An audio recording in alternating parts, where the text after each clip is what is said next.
வணக்கம்மா. இன்னைக்கு பாக்கியலட்சுமி சமையல் அறையில இருந்து ஒரு ஸ்வீட் ரெசிபி தான் பார்க்க போறோம். சீசன்ல கிடைக்கிற மாம்பழத்தை வச்சு ஒரு அருமையான கேசரி ஒன்று செய்ய போறேன். அது எப்படி செய்யலாங்கிறத பார்க்கலாம். முந்திரி இதே நெய்ல ரவையை வறுத்துடலாம். நல்லா வறுத்தாச்சுமா, இதை எடுத்துடலாம். 2 கப் ரவைக்கு 4 கப் தண்ணி விட்டுறேன். 4 கப்பு தண்ணி விட்டுருக்கேன். 1 கப் பால் சேர்த்துக்கலாம். பால் சேர்த்தோம்னா டேஸ்ட் ரொம்ப நல்லா இருக்கும். பால் காயட்டுமா. பால் நல்லா காஞ்சிருச்சுமா. இப்போ அந்த ரவையை சேர்த்து கிண்டிடலாம். ரவை வெந்துருச்சு. அதுக்கு 2 கப் ரவைக்கு 1/2 கப்பு சீனி சேர்த்துடுறேன். அரைச்ச மாம்பழம் விழுது சேர்த்துடலாம்.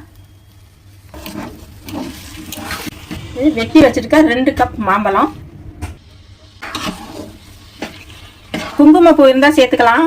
நம்ம குங்குமப்பூ இல்லாதனால ஃபுட் கலர் கொஞ்சம் சேர்த்துக்கிறேன். லைட்டாக, ரொம்ப வேண்டாம், போதும்.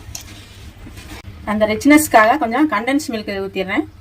நல்லாயிருக்கும். இது மாதிரி சேர்த்து செஞ்சு சாப்பிடுங்க. நெய் சேர்த்துடுறேம்மா. ஏலக்காய் தூள், திராட்சை முந்திரி சேர்த்துடுறேன்.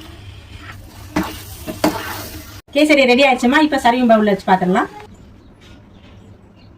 மாம்பழம் கேசரி ரெடி ஆயிடுச்சுமா. சூப்பராக இருக்கும் டேஸ்ட்டு. அம்மாவோட வீடியோ உங்களுக்கு பிடிச்சிருந்துச்சுன்னா அம்மாவுக்கு சப்ஸ்கிரைப் பண்ணுங்க. அம்மாவோட வீடியோ தொடர்ந்து பாருங்கம்மா. அம்மாவுக்கு சப்போர்ட் பண்ணுங்கம்மா. நன்றி, வணக்கம்.